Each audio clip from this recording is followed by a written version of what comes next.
কলকাতা পশ্চিমবঙ্গের রাজধানী ও বৃহত্তম শহর। পশ্চিমবঙ্গের রাজধানী কলকাতা হুগলি নদীর তীরে অবস্থিত। ইতিহাস ও সাহিত্যে ভাগীরথী, বাংলার প্রাচীন সংস্কৃত গ্রন্থে ও লেখমালায় সর্বত্রই ভাগীরথীকে গঙ্গা বলা হয়েছে। পশ্চিমবঙ্গের উপর দিয়ে প্রবাহিত এই গঙ্গা নদীর দৈর্ঘ্য প্রায় 260 কিলোমিটার, বয়স 350 পার। বন্ধুরা, জানেন কি কলকাতার প্রাচীনতম গঙ্গা ঘাট কোনটি?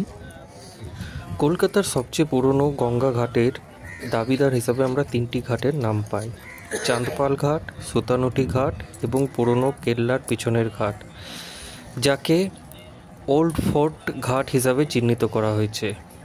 যদিও কলকাতার উপকণ্ঠে থাকা একটি ঘাট এই প্রাচীনত্বের দৌড়ে চাঁদপাল ঘাট এবং সুতানুটি ঘাটকে টেক্কা দেওয়ার ক্ষমতা রাখে, সেটি হলো কলকাতার বরাহনগরের কুটিঘাট।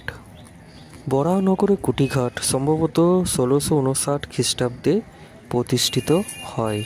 বরাহনগর শব্দটি বাংলা শব্দ বরাহনগর থেকে এসেছে, যার অর্থ শূকরদের শহর। স্টেন স্যাম মাস্টার, যিনি 1676 সালে একটি এলাকাটি পরিদর্শন করেছিলেন, তিনি হক ফ্যাক্টরির কথা বলেছিলেন, যেখানে বছরে প্রায় 3000 হক জবাই করা হয় এবং রপ্তানির জন্য লবণ দেওয়া হয়।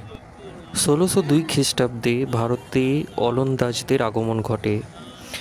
সময়ের সঙ্গে পাল্লা দিয়ে সম্ভবত 1659 খ্রিস্টাব্দে বাংলার বরাহনগরে গঙ্গার কাছে তারা একটি কুঠি স্থাপন করে। ওলন্দাজদের গঙ্গার কুঠির কাছে গঙ্গা পারাপারের জন্য ব্যবহৃত ঘাটের নাম হয় কুঠির ঘাট, যা কালক্রমে কুঠিঘাট নামে সাধারণ মানুষের কাছে পরিচিতি পায়। পুরনো ঘাটটি ধ্বংসপ্রাপ্ত হওয়ার ফলে বর্তমানে ঘাট তৈরি হয়েছে, যদিও ওলন্দাজদের আমলের সেই ঘাটের নিদর্শন এখনও কিছুটা পাওয়া যায়। গঙ্গা নদী একটি পবিত্র নদী। হিন্দু ধর্মে এটিকে দেবী জ্ঞানে পূজা করা হয়। প্রচলিত বিশ্বাস অনুসারে সব পাপ, সব অশুচি গঙ্গা জলের স্পর্শে কেটে যায়। পূর্ণ প্রবাহিনী গঙ্গায় স্নান করলে সব পাপ ধুয়ে যায়। তাই তো মকর সংক্রান্তিতে অনেকেই গঙ্গা স্নান করে নিজের পাপকে নির্মূল করতে চান। হিন্দু ধর্মেও গঙ্গা স্নানের রীতি প্রচলিত আছে। গঙ্গা নদীর দুপারের উর্বর পলিমাটিতে ভালো শস্যের ফলন হয়। ভিডিওটি কেমন লাগলো বন্ধুরা অবশ্যই কমেন্ট করে জানাবেন, আর পারলে সাবস্ক্রাইব করে নেবেন।